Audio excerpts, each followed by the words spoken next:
Hello everybody, this is going to be another quick unboxing video. So I received a package from UPS just today and I just went ahead and opened up because yeah, this is from Time Factor. So if you watched my other video, you should, or from the title, you should guess what this watch is. Let's open up. Alright. Oh. Alright, so I guess Time Factors updated their packaging. It used to be that small blue packaging, now it becomes a red pouch. I think it's okay. I'm not complaining. And I'm not sure how long this kind of faux leather usually is going to last because I have a lot of boxes and they kind of peel off over time. So, oh, okay. Yep, so this is the watch, right? PRS-58 Traveler from Time Factor. So it's a Smith, and what's so cool about this watch is that it's a true traveler's GMT. So it's powered by the Miyota 9075. In fact, I think this is my first encounter with the Miyota 9075, and yeah, wow, oh, holy cow, I love the color. I mean, from the pictures online, and it seems like white, and I was thinking, is this a blue ceramic bezel insert? Is it a navy? Is it a black? Maybe I didn't read this description, but this is next level. Of course, they also offer a black bezel and black dial, but I went for a less, a more kind of a less generic black dial, if you will. So let's peel off some stickers. There are a lot, and I will get slightly closer to the watch. Hey, I peeled off all the stickers except for the one on the case back, which I'm gonna save it here. And look at it. Wow, that gold medallion. Wow. So I'm really impressed with the look and finishing of the watch. So if you're following me, you know that this is not my first Smith watch. In fact, my first Smith watch was the Smith Everest with the gilt dial, but I've kind of sold the watch away because I got my hands on a Rolex Explorer 1271 Explorer 1, right? The 36mm Explorer 1, right? So, and I found them to be more or less the same, so I decided to sell it away. Not making tons of money. Actually, I sell it below how much I get it for because I do not want to be a flipper. But true story, the person who bought it from me, right below retail, I noticed that he straight away put it up for sale at like more expensive than the list price. Crazy, right? So if you are looking to get your hands on a Smith, don't fall into those flippers, all right? If you are patient enough, you can wait, you can subscribe to the newsletter from Time Factors. Patience enough, you will be able to get your watch. So I've been asking Eddie for this watch for a while. I think since end of 2020, December 2023, after I got my Smith Everest, and I asked him, will he be releasing or releasing this PRS-58, and he told me, yeah, he's looking to do it, but I will have to be patient to wait, and well, guess I've waited for this. So the newsletter came in and they say, yep, the watch will be up for sale last Sunday. I think it was 16th of March. So I waited for it. It was 2 p.m. UK time, so it was around 10 p.m.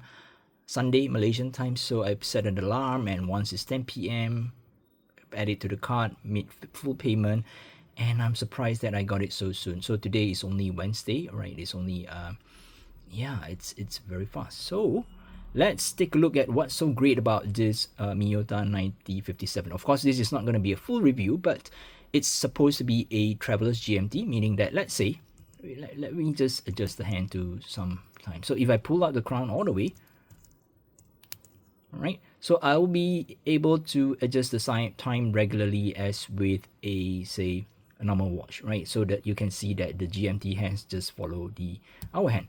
But if I were to pull the crown once, you see, I can advance or retard the hour without hacking the watch. See, the second hand is still moving and the GMT hand stays in place. So this is what they call a true traveler's GMT. So meaning that, yep, you use the GMT hand to track your own time, And when you fly to a different country with a different time zone, you can just hack or adjust the hour without stopping the watch. So that's the beauty about a Traveler's GMT, you guys. Well, and yeah, so nice. It's a step dial. Everything on the dial is printed, and the dial comes with some good anti-reflective coating. Not the dial crystal, and it's a dome crystal. Right, you can see the distortion there. And another beauty is that it comes with a 48 clicks bi-directional bezel. See that? Wow. Woo! Woo woo! And another beauty, right? It's 38 millimeters, right? Not too big, not too small for my 6-inch or 15.2 centimeters wrist. And all the links are held in by screws. And Eddie always mentioned that the screws are not fully tightened to allow us to be able to size up the bracelet. So it's easy, and it comes with a decent clasp, right, with plenty of micro adjustment. Well, yeah, you can say that there is no on the fly micro adjustment, yada yada yada, but at least it comes with a solidly milled clasp, at least the inner clasp, right? And the price is not too expensive, right? So yeah, you can go to Eddie's website or timefactors.com to check out the price for your own. Unfortunately, at the time of filming, the watch is already out of stock. So if you're interested, sign up for the newsletter so that you don't miss out on any new release that they're gonna come up with. So I'm not gonna size the watch, but I'm gonna move the camera slightly higher and show you guys how the watch look on my 6-inch or 15.2 centimeters wrist.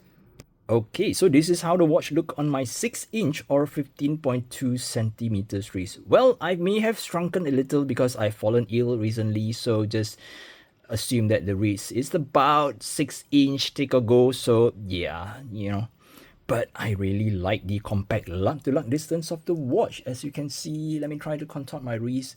There is no lug overhang. Well, you can complain that it's a little thick, but I think part of it is due to that crystal on the bezel, but I think it fits awesome. And it doesn't look like any Rolex Submariner clone out there. Not Submariner, I mean Rolex GMT Master 2, if you know what I mean. It's different and it's fancy. And look at how the bezel play with the ring light. Wow. Wow. Alright, so I guess that's it for this unboxing video. Hopefully I won't drag on too long. Usually I tend to ramble quite long, and this is the crown. Alright, I have yet to screw down. I'm sorry. Alright, and it's a sign crown. Alright, with that said, I guess that's it for this video. If you're new to the channel, please have to subscribe to the channel. It really helps me a lot. And yes, please subscribe if you do not want to miss out on the full review video of this watch, which I will publish in a couple of months. So I know I've been behind my schedule because there are a lot of things going on here, but I will try my best to do this within a couple of months. Till then, take care, stay safe, bye-bye.